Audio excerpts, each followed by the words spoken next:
Welcome back. In this lesson, we'll explore the ways we parents unknowingly contribute to sibling rivalry and competition. We know from earlier sessions that misbehavior is a two-way street. Our personality priorities and our responses can contribute to and sometimes escalate misbehavior. Well, the same is true for sibling rivalry. Sibling rivalry is not just a kid problem. We parents unknowingly contribute to the competition and we make it worse.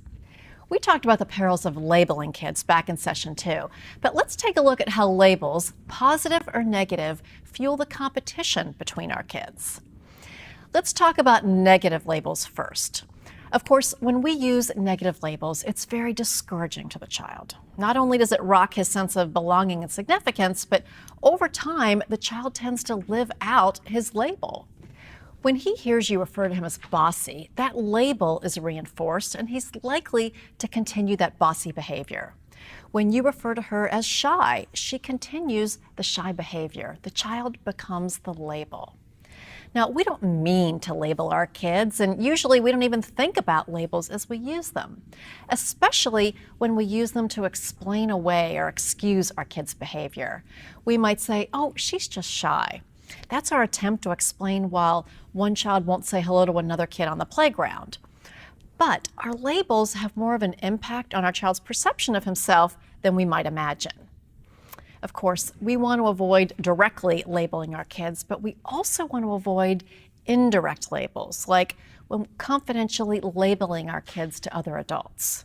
For example, telling a caregiver or a teacher in confidence, he can be bossy at home, or he can be a handful. When we do that, it unfairly clouds the teacher's perception of your child, and the teacher may be more likely to treat that child according to that label in the future. Let's take a look at some of the ways we unintentionally label our kids, things that we well-intended parents say through the day, through the week, that affects our child's perception of him or herself. So in this exercise, our child is actually wearing a label on her back. You can't see it. And I want you to think about it as you hear the comments from these parents. Just take in the comments and see if you can guess which label Meredith is wearing. Are you sure you have your water bottle in your backpack? Yes. If that toy was so important to you, you should do a better job to keep track of it. Okay, I'll try.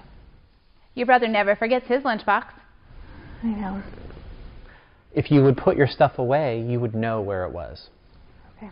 Why do we always have to remind her over and over again? If you could just be more responsible. If you just had something, how could you already lose it? I don't know. As soon as you get to school, I need you to turn in your homework right away. Okay. As soon as you get to Grandma's, give her your wallet. Otherwise, you're just going to lose it. You can't be trusted with anything nice. So Meredith, what label do you think that you're wearing based on the comments from your parents? Maybe irresponsible or forgetful. Let's show Okay. everybody. Okay, now let me show you. You are right on. You are disorganized, rather scatterbrained. Yeah. Now, they never called you disorganized directly, or scatterbrained or irresponsible, but what gave you that impression? That I was always forgetting things, and I couldn't be trusted with anything. They always had to make sure to tell me exactly how to do everything. They couldn't trust me to think for myself. And how did you feel? We did this in a matter of 1 minute, but as you heard one comment after another, how did that affect your perception of yourself? It just makes you feel discouraged, and that they don't notice the things that maybe you do remember and do well, but they're always focused on the negative, and just that they can't trust you, and it's just a very frustrating feeling. So, Merritt and Tom, why did you guys feel the need to do those constant reminders? Just kind of pinning the point. Like, we wanted her to realize that she needs to work on this. This is something that she's struggling with, and it's frustrating for us because we're always have to remind her. We're always having to work with her on this, and we're tired of it. We want her to fix it.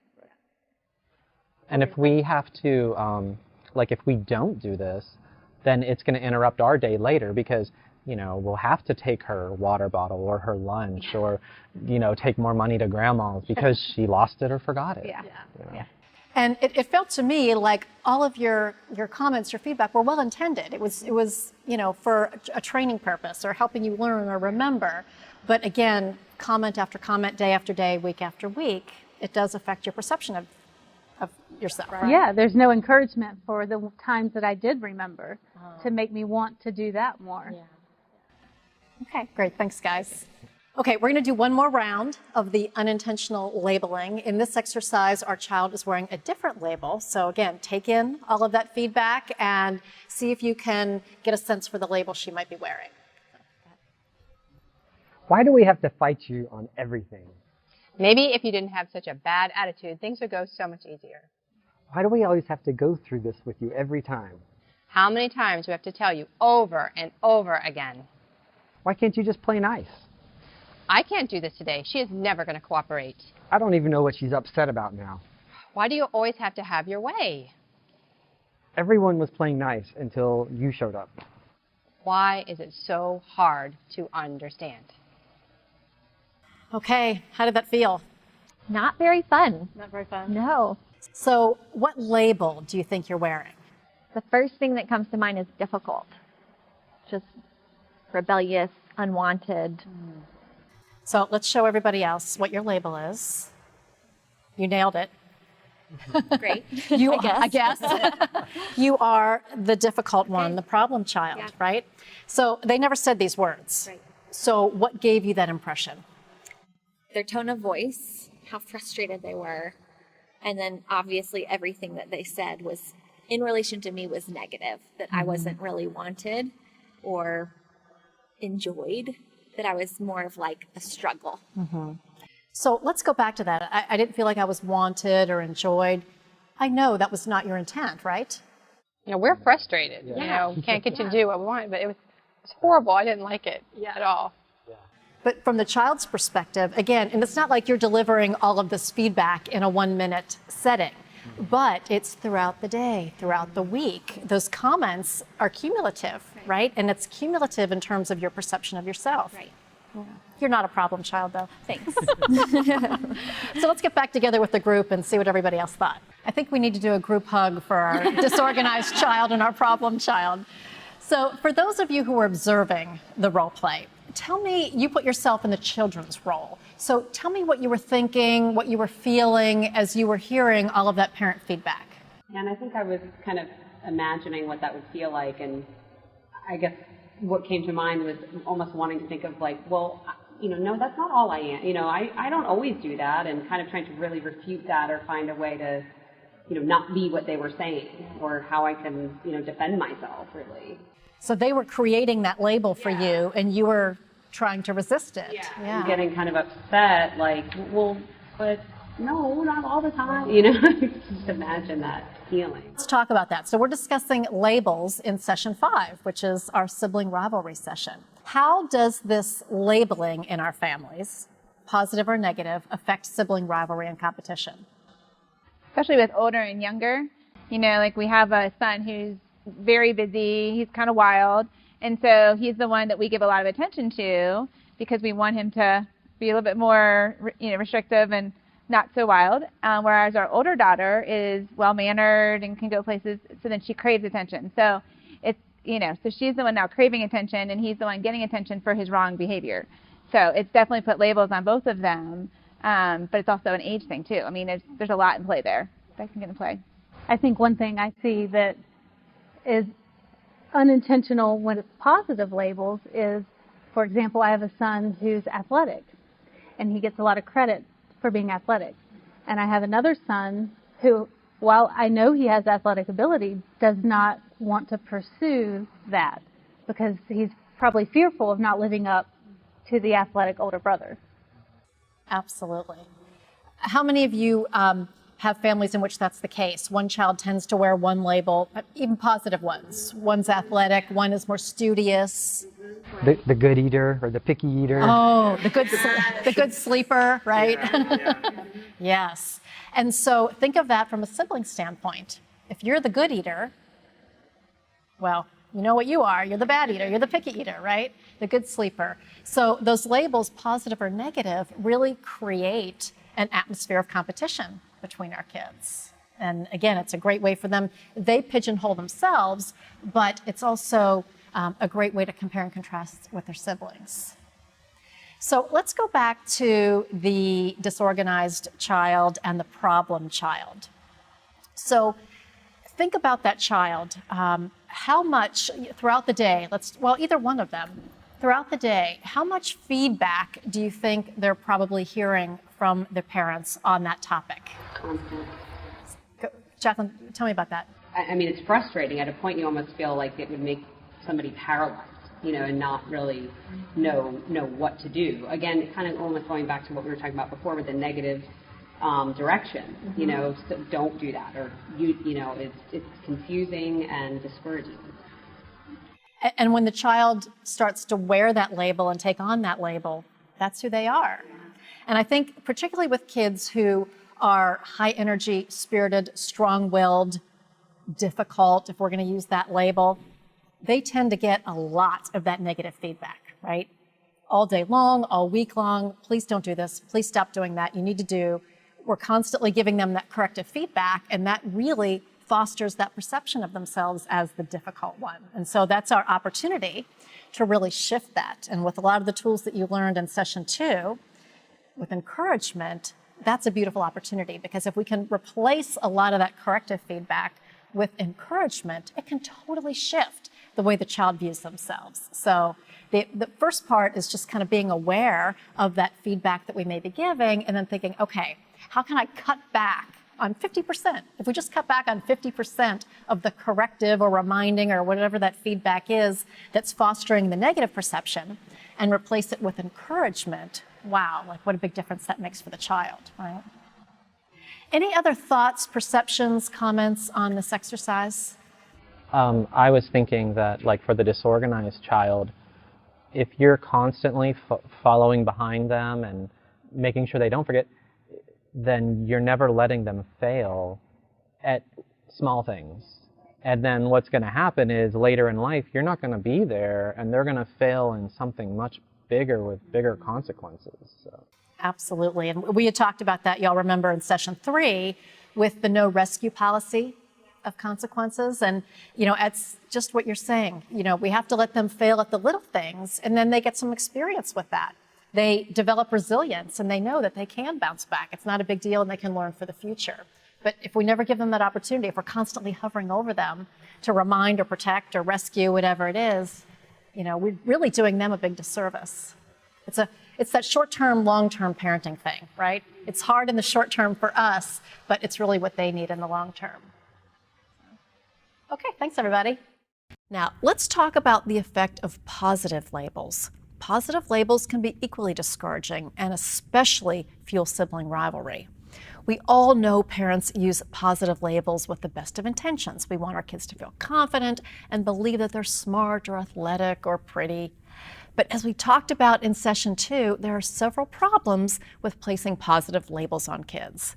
For one, they often feel pressure to always be that label, to always perform according to that label. The child you labeled as smart always has to be smart. But down the road, will the smart child be willing to come to you and tell you she's really struggling in a difficult subject? Or will the smart kid decide to take an easier class or find an easier way out when she's faced with a difficult challenge? As we learned in the Carol Dweck research, kids feel compelled to protect that smart label and will behave in ways that do just that.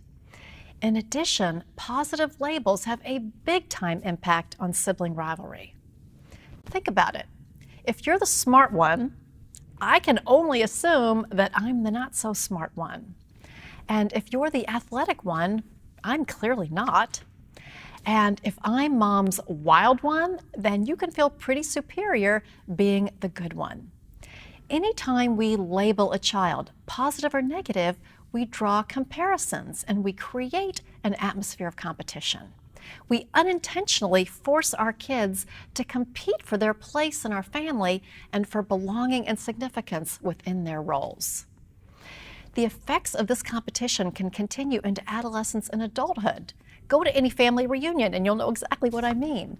Labels are unnecessary and undermine everything we're trying to accomplish in terms of sibling harmony. Now, what about your kids? Do they wear any of these labels? If we could get into their heads and into their hearts, what would they say? What kind of labels have we put on them, whether we know it or not? Now, remember, you can undo these labels by simply not using them. Instead, use encouragement, take time for training, and the other tools you've learned so far to boost significance in a positive way. Now, on the topic of labels, there is another indirect label we often use without even knowing it. Let me ask you, do you have a go-to kid? A go-to kid is defined as the one that you call on when you need something done quickly and without a fuss. When something must be done now, you go to the go-to kid. Well, if you do have a go-to kid, he probably has a pretty strong sense of his belonging and significance. After all, he's the one we go to. But every time you go to the go-to kid, how does the non-go-to kid feel? Does he feel capable? Does he feel significant? Does he feel confident? Probably not, even if he doesn't show it. Every time we go to the go-to kid, we reinforce the atmosphere of competition between our children. If you have a go-to kid, make an effort to pass out responsibilities to all your kids. Give everyone age-appropriate tasks so they can contribute in meaningful ways. Remember that definition of significance from the child's perspective. I am capable, and I contribute in meaningful ways. Let's make sure we give all of our kids an opportunity to do that. Now, of course, if you struggle to get your kids to actually help out, use those tools in sessions 2 and 3 to remedy that situation. Here's another tip along those lines. When your kids are older and can stay by themselves, don't put one child in charge of the other. That's a recipe for resentment and competition.